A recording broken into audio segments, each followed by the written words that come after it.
എരുമേലി കാനനപാത വഴി കാൽനടയായി വരുന്ന ഭക്തർക്ക് ഒരു വനംവകുപ്പിൻ്റെ നേതൃത്വത്തിൽ ഒരു പ്രത്യേക ടാഗ് കൊടുത്തിട്ട് അവർ സ്വാമി അയ്യപ്പൻ റോഡ് വഴി, അവരുടെ താല്പര്യം അവർക്ക് സ്വാമി അയ്യപ്പൻ റോഡ് വഴി കയറി വന്ന് മരക്കൂട്ടത്തിൽ നിന്ന് നേരെ നമ്മുടെ ചന്ദ്രാനന്ദൻ റോഡ് വഴി വരുവാനുള്ളൊരു ക്രമീകരണം ഞങ്ങൾ ഉണ്ടാക്കിയിട്ടുണ്ട്. അത് ADM ഇന്നലെ നടന്ന യോഗത്തിൽ അവരുടെ ഒരു റിക്വസ്റ്റ്, അവിടുന്ന് വരുന്ന ഭക്തർക്ക് 18 കിലോമീറ്റർ നടന്നു വരുന്നവരാണ്. അവരെ വീണ്ടും ഈ ക്യൂ നിർത്തുക എന്ന് പറയുന്നത് ഒരു ശരിയല്ല എന്നുള്ള ഒരു നിർദ്ദേശം വന്നതിൻ്റെ അടിസ്ഥാനത്തിലാണ് നമ്മളങ്ങനെ ഒരു തീരുമാനം എടുത്തിരിക്കുന്നത്. അവിടുന്ന് വരുന്നവർക്ക് മാത്രമായി പ്രത്യേക ഒരു ടാഗ് കൊടുക്കും.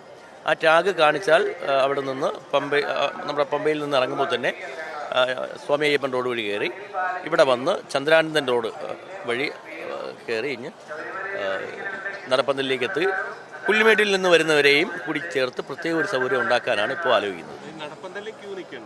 നടപ്പന്തലിൽ പോലും ക്യൂ നിൽക്കാതെ പുല്ലുമേട്ടിൽ നിന്ന് ഇവിടുന്ന് വരുന്നവരെയും ഇവിടെ ഈ നമ്മുടെ ഈ പുൽമേട് വഴി വരുന്നവരെയും എരുമേലിയിൽ നിന്ന് വരുന്നവരെയും ഒരുമിച്ച് ഒരു ക്രമീകരണം ഉണ്ടാക്കാനാണ് നമ്മൾ ആലോചിക്കുന്നത്. അത് വളരെ പെട്ടെന്ന് അത് ഒരു വനംവകുപ്പ് കൂടി ഒന്ന് ആലോചിച്ചിട്ട് അവരും കൂടി ഒരു സൗകര്യമായിട്ട് എടുത്തിട്ട് അവർക്ക് പ്രത്യേക ഒരു ടാഗ് കൊടുക്കും. ഒരു പ്രത്യേകം ടാഗ് കൊടുത്ത് വിടാനാണ് ഞങ്ങൾ ആലോചിക്കുന്നത്. എരുമേലിയിൽ നിന്നാണ് നമ്മൾ ഉദ്ദേശിക്കുന്നത്. വനംവകുപ്പിനെയാണ് നമ്മൾ ആ ടാഗ് സംവിധാനം ഏർപ്പെടുത്തുവാൻ വേണ്ടി ചുമതലപ്പെടുത്തുന്നത്.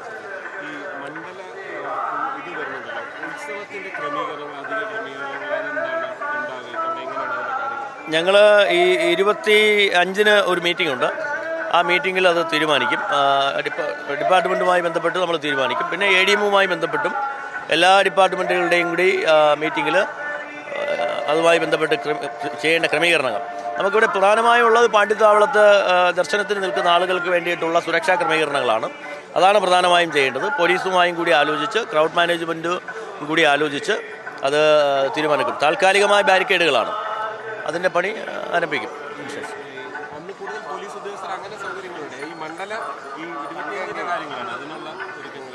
മണ്ഡല മകരവിളക്ക് മഹോത്സവത്തിന് വേണ്ടി കുറച്ചുകൂടി പോലീസ് ഫോഴ്സ് ഉണ്ട്.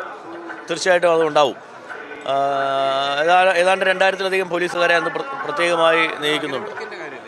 ഞാൻ മകരവിളക്കിൻ്റെ കാര്യമാണ്. തങ്കയങ്കിയുമായി ബന്ധപ്പെട്ടാലും സ്പെഷ്യൽ പോലീസ് ക്രമീകരണങ്ങൾ ഉണ്ടാവും.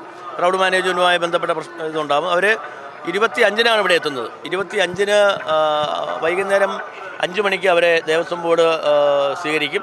6:30-ക്ക് തങ്കയങ്കി ചാർത്തിയുള്ള ദീപാരാധന നടക്കും.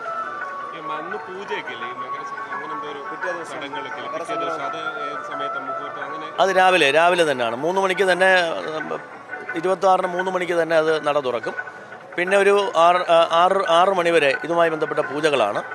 അപ്പോൾ ആ സമയത്ത് ചില ക്രമീകരണങ്ങളുണ്ടാവും. അന്ന് രാത്രി ഹരിവരാസനത്തോടുകൂടിയാണ് നട അടയ്ക്കുക.